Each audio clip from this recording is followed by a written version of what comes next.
You wake up tired. You check your phone. You have 40 things to do before noon, and you already feel behind. You assume your ancestors had it worse.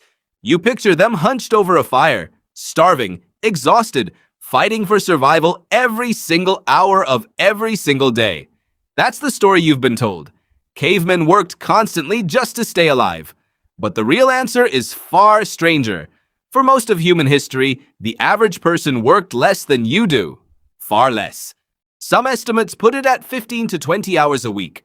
The rest of the time, they rested, socialized, told stories, and did essentially nothing. You spend more hours at your job in 3 days than they spent in an entire week just staying alive. How is that possible?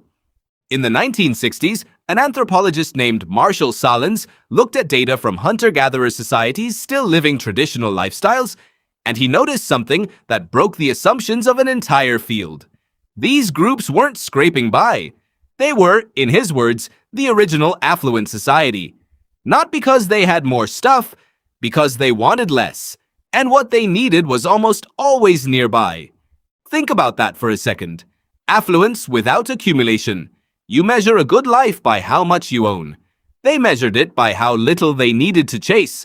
A forest doesn't ask you to work overtime. A river doesn't send you an email at 9 p.m. If the environment already provides enough calories within a short walk, there's no reason to labor past the point of having enough. And that's exactly what researchers found when they lived among groups like the Jew Hoanzi of the Kalahari Desert. The anthropologist James Suzman spent years documenting their daily rhythms, and what he saw looked less like survival and more like leisure, with occasional interruptions for food gathering. Mornings were slow. People woke naturally, without alarms, without urgency. A few hours were spent foraging or tracking. By early afternoon, most of the work for the day was already done. Then what? Then nothing, in the way you understand nothing. No scrolling, no inbox, just people, together, in the shade, talking, gossip, storytelling, arguments over who told a joke better the last time, naps, games with children, long stretches of time spent simply existing near other people with no task attached to it. You call this wasted time. They called it the entire point. Because here's the part that reframes everything. Survival wasn't actually the hard part. Boredom was never the enemy. Isolation was. Humans didn't evolve to endure long hours of solitary labor. You evolved in small, interdependent bands where almost everything happened in the presence of other people. Eating happened in groups. Childcare happened in groups. Even resting happened in groups. This is where a completely different piece of the puzzle comes in. The anthropologist Sarah Blaffer Hrdy studied how human children were raised across evolutionary history, and she found something that doesn't match the modern nuclear family at all. Mothers weren't doing this alone. Aunts, grandmothers, older siblings, and unrelated group members all shared the job of keeping a child alive. Hrdy called this cooperative breeding, and she argued it's one of the reasons humans became such an unusually social species in the first place. A baby wasn't one person's project.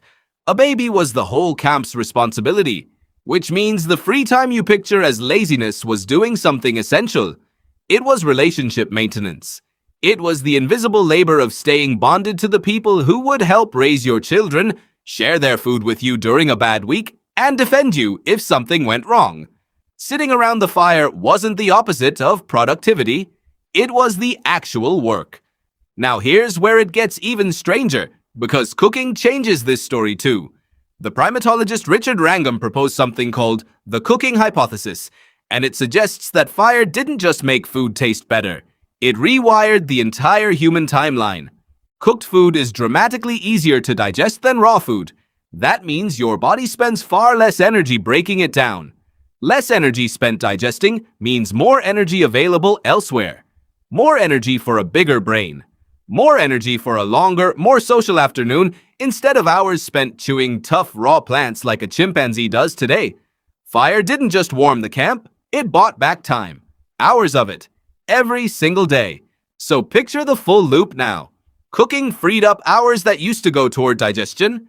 Cooperative childcare freed up hours that used to go toward one exhausted parent doing everything alone. A generous, predictable environment meant foraging didn't have to fill an entire day. All of that surplus time went to one place: each other. You look at a photo of a hunter-gatherer camp and you see poverty. They would have looked at your calendar and seen something closer to imprisonment. Because what replaced all of that unstructured communal time? Work did. Not the 15 hours a week kind. The 8, 9, 10-hour kind. Done mostly alone, mostly indoors, mostly disconnected from the people who matter to you. Agriculture is usually credited as the moment everything got better for humanity. More food, more permanence, more control. But something was quietly lost in that transition. Farming ties you to a single patch of land, and a single patch of land has to be worked constantly to produce enough. The buffet the forest once offered got replaced with a job that never really ends. Skeletal evidence from early farming communities even shows increased signs of stress and reduced height compared to the hunter-gatherers who came before them. You gained stability. You lost time, and you've been trying to buy it back ever since. That's what a vacation is. That's what a weekend is. That's what you're chasing every time you say you just want to relax and see people you love without an agenda attached to it. You're not inventing something new when you crave unstructured time with the people around you. You're remembering something old. The next time you sit around with friends doing absolutely nothing productive, no goals, no tasks, no reason beyond simply being near each other, understand what that actually is. It isn't laziness, it's the oldest, most successful strategy your species ever had. You didn't survive because you outworked everyone else. You survived because you knew when to stop.